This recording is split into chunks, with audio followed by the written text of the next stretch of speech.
my experience on the issue of religious identity at Boston College was one of increasing marginalization, where increasingly what it meant, the answer to the question is what makes this a Catholic institution, a Jesuit institution, was increasingly had less to do with curriculum, had less to do with student life, and had less to do with hiring, and had more to do with the fact that more money had been pumped into centers for Catholic studies, Jesuit centers, all of which are important to retain all of that. But my experience was one of increasing marginalization. And if you ask why someone would be so insane as to leave Boston to go to Waco, Texas, well, the winter's a lot shorter. That's one thing I can say. A lot shorter than it is here, too. But one of the reasons, I think, and people asked me the first year I was there, what's the big difference? And I had to say, only half facetiously, I have colleagues. And it was half facetiously because, of course, I had colleagues across the university at Boston College whom I knew and got along with and respected, but partly because Boston College is where it is, commuter campus for faculty, and faculty were increasingly devoted to research. I had to make appointments to see friends there, whereas at Baylor, where else are you going to be if you're in Waco, Texas, but on campus at Baylor. But the other difference in terms of colleagues is my looking around and thinking about the question, what is Boston College going to be like in 10, 15, 20 years? And my guess is, and it's been proven true over the last 5 years, it's going to increase its certain standing in the academic community nationally. It's going to have better students. It's going to have more financial resources.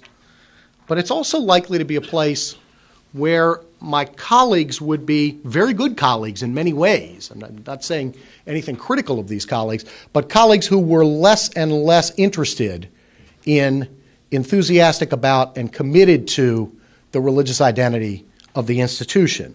And at Baylor, by contrast on these issues, we've hired over the past few years, I've been happy to hire candidates from Cambridge, Princeton, Yale, Columbia, Vanderbilt. Very good folks who are coming to Baylor. Why are they coming to Waco, Texas? Well, they're coming there because they want to be part of a certain project in higher education. That's got a long way to go, certainly a lot further than Notre Dame does in many, many ways. And Notre Dame is a sort of aspirant university for us, and it matters what happens at Notre Dame for us. But where there's a certain kind of community commitment to research, but a commitment to research that's integrated with the teaching of students, where we're trying to build a community between faculty, between students, and especially between faculty and students. And the Christian mission of the place plays a role there. But when we talk to faculty about, and our recruiting faculty, we talk to them about their vocation as scholars, their vocation as teachers. And almost always, as part of that, they're thinking about how their religious upbringing, their religious practice, that they offer freely some thoughts about how this fits into what they're doing as scholars and as teachers. There's no attempt to say people got to sign a statement of faith. There's no attempt to say this is going to be an absolutely wrong answer to this or this is going to be an absolutely right answer to this. But we want to try and recruit people who are reflective about possible connections in their lives, in their work with students, in their scholarships. And anywhere there, it wouldn't have to be all of those, but somewhere there ought to be reflective integration of these matters.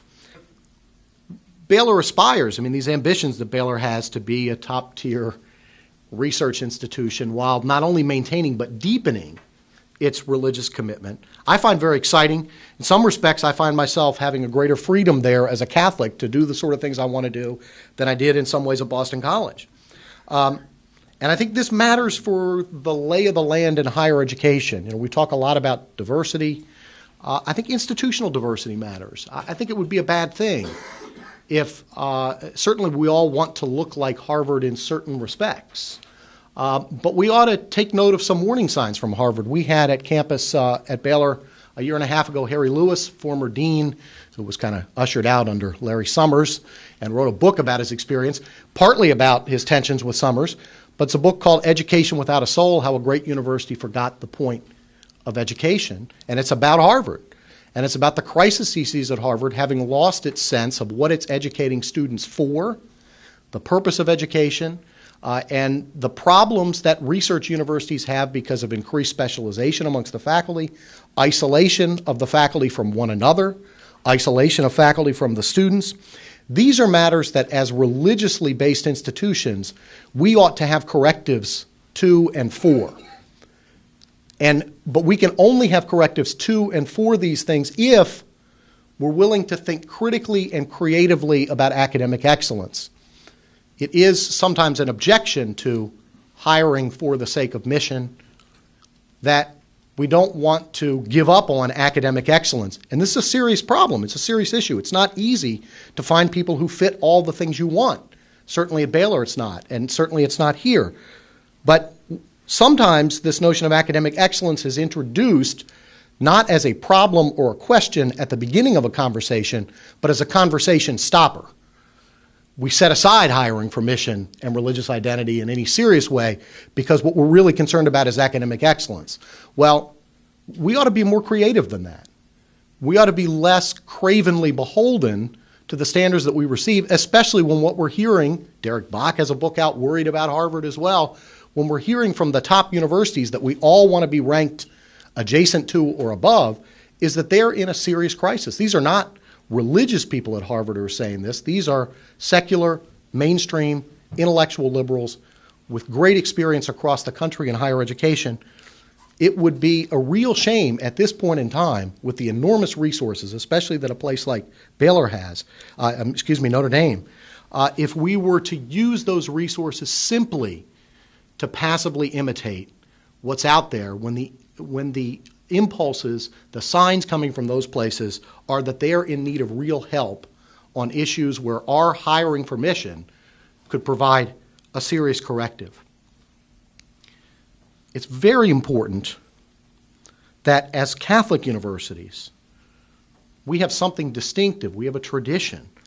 If we do not, and I'll leave the question of numbers and so forth, but if we do not have on the faculty people who are trained in that tradition, it simply will not be passed on. It cannot exist floating vaguely in the air or just in statements that administrators and admissions people and development officers echo to try and recruit students, keep parents happy, and get more money coming in.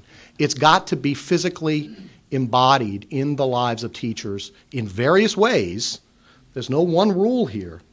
And it would be a horrible thing at this time for a place like Notre Dame, which has the resources and is, I think, not just the most important and successful Catholic university in the world, but the most important religiously affiliated university in the world. It matters to me as an alum what happens at Notre Dame. It matters to me as a dean and a faculty member at Baylor, and to my faculty what happens at Notre Dame.